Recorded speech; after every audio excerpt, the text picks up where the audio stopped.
Hello everybody and welcome. I'm Nathan on Shuffle and I've got a great album spotlight today for the new Dream Theater album, A View from the Top of the World. Really excited to talk about it. I love Dream Theater. I'm obviously a huge fanatic of the band. So I was really excited and was highly anticipating this album and really excited to delve into it. I've been listening to it quite a bit in preparation for this review. And so I hope you guys appreciate my thoughts about it. I'm going to kind of give my general opinions and then talk about each of the tracks and how I feel about them and give kind of a conclusion about the album as a whole. So first is an introduction to the band. I'm assuming many of you already know the band, so I don't probably need to delve too deep into their history, but they're one of the premier level progressive metal bands. They really were innovators of the genre and are super important. They started way back in like the late 80s period and had several notable releases throughout their career that have been huge landmarks of the modern progressive metal scene. Scenes from a Memory is a notable release that is highly regarded by all progressive metal fans. Just some incredible albums that have really given them such a strong career throughout the years. They're always doing something a bit different and trying to change the mold a bit, but they have their core sound that is tried and true, so they're very dependable in that way. But I really appreciated their career as they've moved through these different albums, and probably the biggest shift in their personnel that happened recently was the departure of Mike Portnoy on drums and bringing in Mike Mangini for the last several albums, starting with A Dramatic Turn of Events back in 2011. So since then, the band has moved forward with that same lineup and done a string of great albums from that point on. And so now we have their 15th studio album called A View from the Top of the World, and it's really excellent. It's Dream Theater at the top of their game. They're master musicians and they showcase it here in a perfect way, and it's really an exciting record that shows that the band was just primed and ready to go to just, dial it up to 11 and put it up to the stratosphere, this progressive style that they're known for, and no holds barred, just kind of going for it in the best possible way.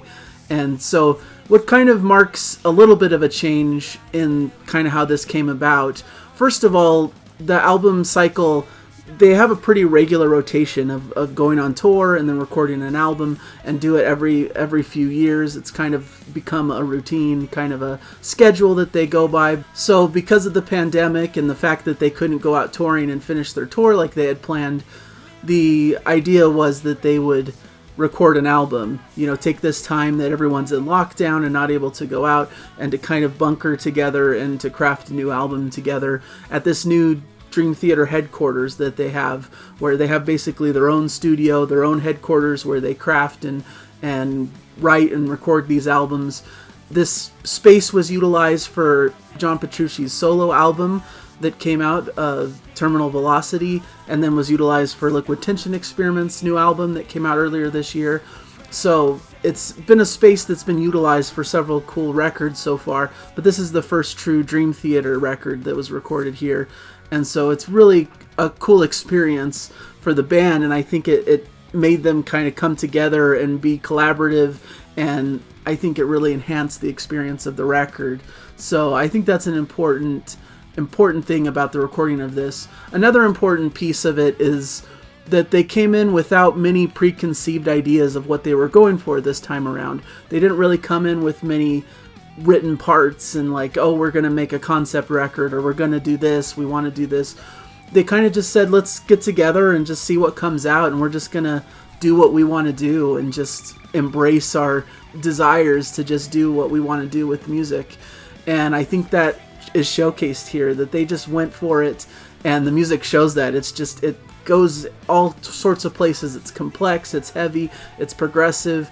There's so many cool instrumental things going on. It just, to me, it feels free-flowing and like a band without restriction and just doing what they want to do. And so this is as Dream Theater-y as Dream Theater gets, in my opinion. Distance Over Time, their record before this one, they went in with an idea to make more concise pieces of music. So they were taking their established sound but putting it in a concise framework. So the album had shorter pieces and was doing things in a certain way that they had planned out in advance. Whereas this, they decided to just go for it and see what came out. And because of that, there's lengthier pieces. There's an epic, it's really hard hitting. They don't even have like a ballad on here. It's just all heavy progressive all the time. And I think that's because that's how they were feeling, and that's what felt good as they were writing it. From interviews with John Petrucci, I sensed that kind of a couple things that he kind of came in expecting to do is, I believe he wanted to have a big epic on the album. So that was something that was already kind of in the works and that he thought would be a cool thing to include. And also he wanted a song in a major key. That was kind of an important piece of it to him too, that he wanted, a lot of their music deals in minor keys and, has a little bit of that heaviness and darkness that I think is most common in metal music.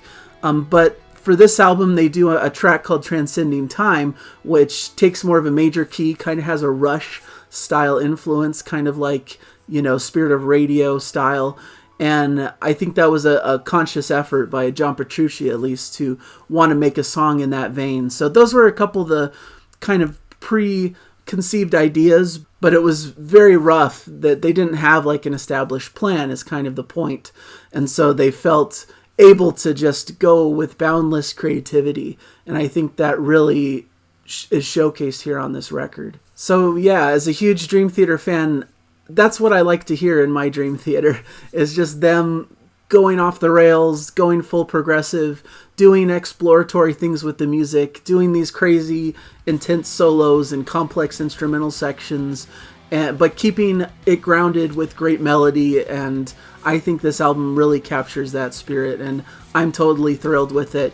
It's probably the most excited I've been about a Dream Theater record since A Dramatic Turn of Events came out, which I thought was also the band kind of just putting all inhibitions aside and like, okay, let's make a true Dream Theater record without any restrictions.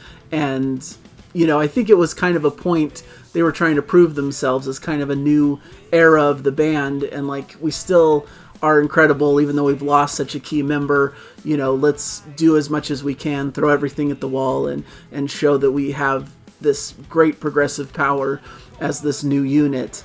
And so I feel like that was kind of the impetus for Dramatic Turn of Events, and why that one felt to me like it was just really them expanding, and there's a lot of lengthy, very progressive pieces on it.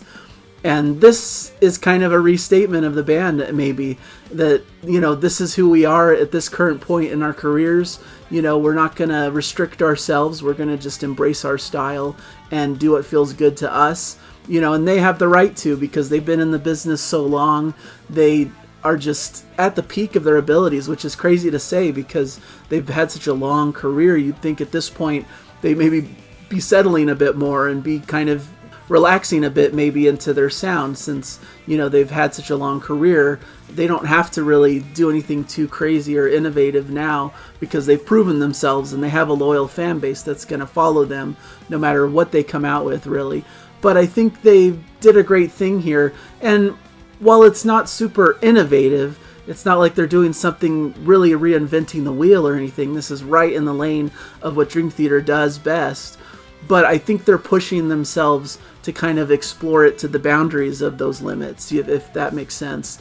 They're not restricting themselves with a certain concept or an idea of let's make this shorter, or let's do this or that. We have to insert a ballad here to balance things out. They kind of throw that out, I think, and really just say, what's our true nature? How can we expand upon what we do? And I think that's what they did here. And so I'm totally thrilled with it. I think it really succeeds.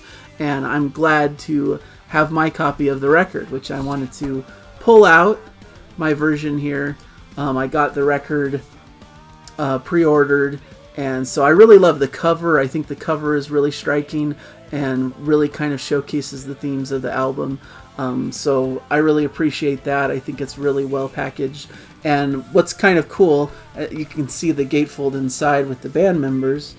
I got a cool variant of the vinyl, of course. As you know, I'm kind of into that. And for this case, I got the olive green vinyl, which I think really looks really nice and fits the album well. So I was really pleased to have that one.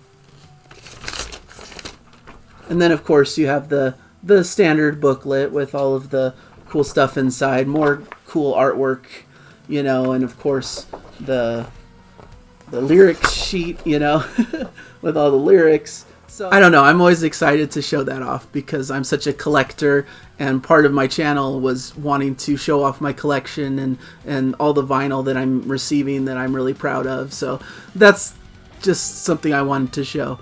So anyways, back to the album itself. I really like the track list here. It's, like I said, there's no ballads, there's no like softer moments. Every track is kind of its own behemoth of a track with its own kind of lane to it. There's a couple that are kind of maybe shorter tracks or more designed as like a single or something like that. But really, each track has its complexity, has its moments, has its kind of own core of progressiveness that they really expanded upon that makes every track really exciting. There's no track here that's skippable or that's not as fun. It's just all really done well. It opens with The Alien, which is this near 10-minute epic opener that opens with heavy aggression. It's just like, heavy metal, fast beats to start things up, gives it a lot of power, gives that kind of great John Petrucci heavy riffs, and it goes along that line just with like, super fast playing by the whole band. But then you get kind of a breath with a sweeping John Petrucci guitar solo before it gets into the main vocals of the song.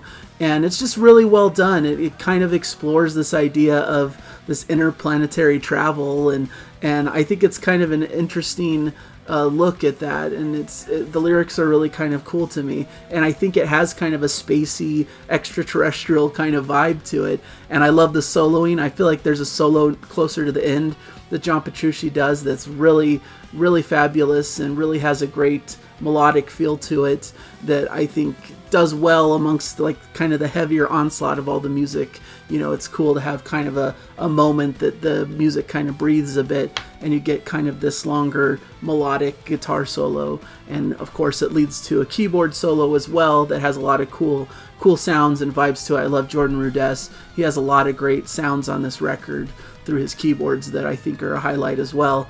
Answering the Call is the second track, another super progressive heavy track. I really like the chorus. There's some epic keyboards in the background. James LaBrie's vocal melodies are really great.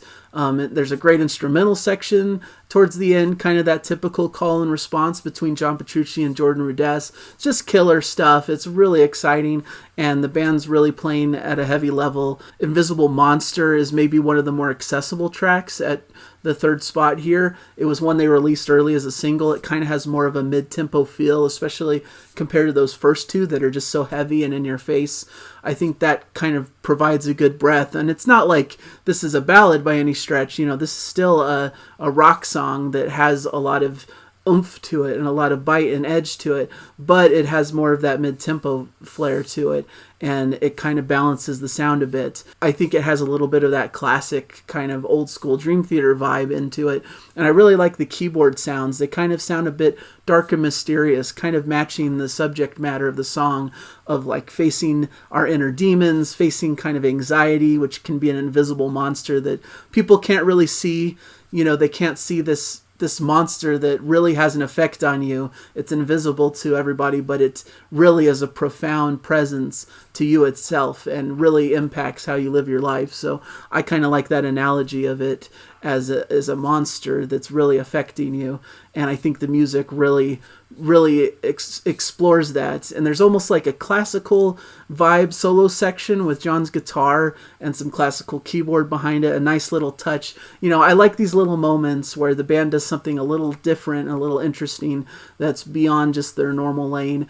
And that's what I love about progressive rock in general, that they can add in these little flourishes that are seemingly pulled from maybe different genres or just different styles.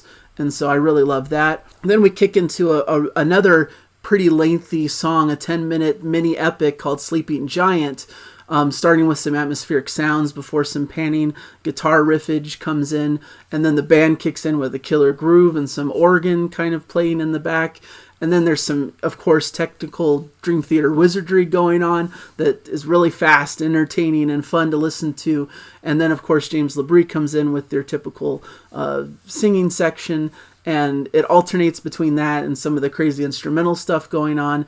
There's just so much going on in the mix. I really think this is a highlight of a track. I love especially the instrumental section towards the end with some swirling guitar solos. Jordan Rudess kind of comes in with that like ragtime style piano, kind of similar to some of the stuff he did on Scenes from a Memory, which is always fun. I love Jordan Rudess and how he puts in this variety of sounds and really is able to explore, and they're not afraid to do something a little bit different and almost, I don't want to say goofy, but a little bit different that kind of adds character and adds some fun to the music. Because that's what I come to music for, is some fun and excitement. You know, I don't like things that are just static or that are too serious. You know, I don't like bands that take themselves a little bit too seriously. And I think Jordan Rudess just inserts just enough of this kind of fun and joyful stuff in there to kind of break it up and make it more fun and exciting. So that's a great section.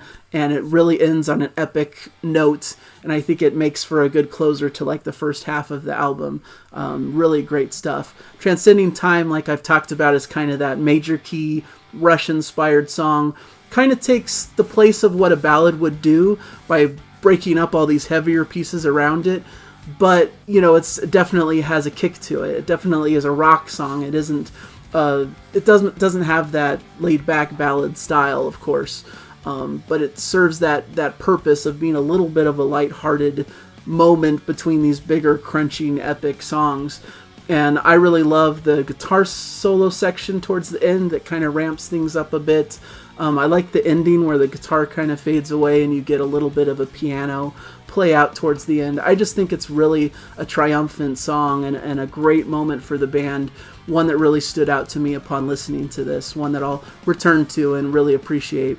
And then Awaken the Master is one of the heavier songs on the album. It really hits you hard right at the beginning. It's the track that uses the new 8-string guitar. That's kind of a new innovation for this album. John Petrucci exploring that 8-string guitar sound, and that lends to a darker, heavier feel to this track.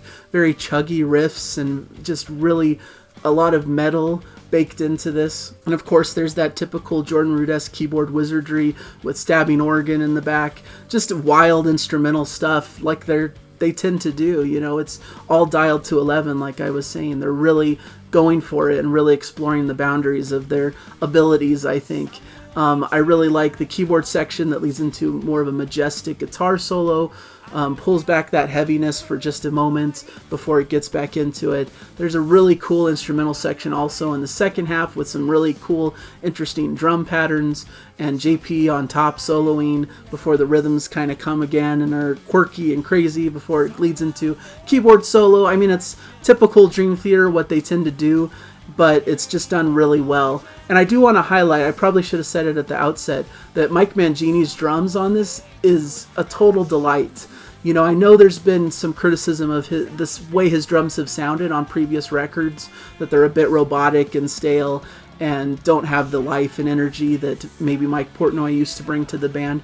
But I think this should wipe away any of that thought, because this is perfect drum-wise. I just think it's really energetic, and he is really a star of this album. I think the drum sound in particular is just really, really present, and it really drives the music along in a super interesting way, and he's just doing so many interesting rhythmic things, and I just think he's an all-star on this record, as are the entire band. You know, I think everybody's an all-star in their own way, of course. So this is just a great sounding record with great production values. And of course it ends with A View from the Top of the World, the big, massive epic. And it goes through all the different movements as you would expect a Dream Theater epic to. You know, it starts with kind of an orchestral flavor with some pounding rhythms to kind of get you excited about what's building. And then a soaring, you know, Petrucci solo, some hard chugging of riffs, of course. You know, it's kind of a typical prog metal riffing kind of song before Labríe's vocals come in. You know, his vocals sound great. Once again, James Labrie is sounding really, really great on this record. It just, of course, it goes through all these different movements. There's a really cool, quirky instrumental section where all of the band members are playing off of each other so expertly. And then it kind of slows down into more of an acoustic style sound, more of a clean guitar. And then there's this cello sound, which I know is Jordan Rudess playing it on one of his apps that he crafted. I know he's really proud of that sound. It does sound like a genuine cello, but it's actually Jordan Rudess and one of his soundscapes that he's crafted. And it sounds really great. I love this kind of slowdown. It kind of reminds me of the slower piece of like Nightmare to Remember, when that beautiful tragedy section. It's really nice showcase for those sublime vocals by James LaBrie. I really appreciate that. And really, if you were to call anything a ballad on this album, it would probably be this section where they finally have a ballad-esque moment. But I think it fits amongst all the excitement and all the crazy over-the-top playing that comes surrounding it in this big epic. So we move from there, and it starts speeding up again into a faster section with another great guitar solo and great keyboard work. All of that stuff. There's kind of this cool descending like classical piano line that I hear in the mix that I thought was really cool. And then of course, here we go again. They're just ramping up to do their crazy quirky instrumental stuff. Great guitar soloing and those trading solos that they're known for, where Petrucci will solo and then Jordan Rudess will follow, and they'll keep going back and forth with these crazy extreme soloing that's really cool. And I like the theme of this song, that it's about kind of the extremes of the human possibility. It's about people who push themselves to extreme limits, people who are almost like adrenaline junkies, and how kind of the ultimate conclusion of that pursuit is to reach this top of the view of the world, right? Where all these barriers are passed and possibilities are just truly endless. And this is kind of a great expression of the human condition, of the human quest for, expansion and to become the best you can be, essentially.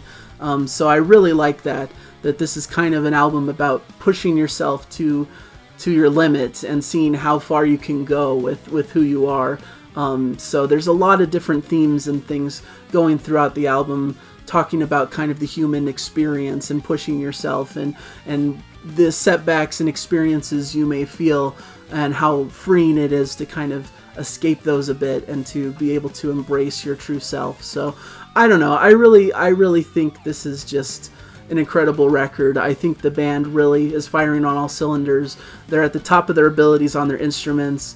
They just are going for it. They just do everything that they can, they're just throwing everything at the wall and just really embracing their true progressive spirit. Some people probably might not like this because of that reason, that it's just like them really embracing that desire to just go crazy and to do these crazy instrumental sections and to have no real restraint, I would say. But I think it's really cool. I think it's them. I think it's something that they do well, that they really explore what music can do. What I love about progressive rock is that it's adventurous, and progressive metal as well, that it doesn't just stay stagnant. It doesn't stay within a very specific, like, we have to fit within this 5-minute song structure and we can't really veer outside of it. I think what makes progressive rock so exciting is that it can explore the limits and the boundaries, and you can do crazy instrumental stuff. You can experiment with different sounds and styles. And so even though they don't really innovate something super different, you can hear a lot of these tricks and a lot of these things in their previous albums, but the fact that they're pushing themselves to kind of the limits of their abilities is right in theme with the album itself, and I think exciting to listen to as a listener. So I'm really excited about the album. I think they really knocked it out of the park. The production values are excellent. I can hear every instrument in the mix. They really explore these different instrumental passages. They don't hold back on the heaviness. They don't hold back on the progressiveness. It's just all on display. This is Dream Theater and who they are. No holds barred. This is them to their fullest potential, and I'm thrilled with it. I think they're experts at their craft, and I'm willing to go with them on this journey. And I just had a smile on my face listening through the entire album as a huge Dream Theater fan. This was right in line with what I like to hear from the band. So hopefully you guys out there enjoyed the record too. I'd love to hear your thoughts in the comments. Please comment below if you like the album, or if you don't, why don't you like the album? What is it that kind of is a drawback to you for this. And thank you guys again for all you do for the channel. Please subscribe if you haven't yet. I do these reviews very often about all these big notable prog releases, so I have a lot of fun talking about these albums and trying to recommend new albums that I come across in my listening of different things. So thank you guys again, and as always, please keep enjoying the music. That's really what this is about. This is music you enjoy. Play it loud and play it proud, you know.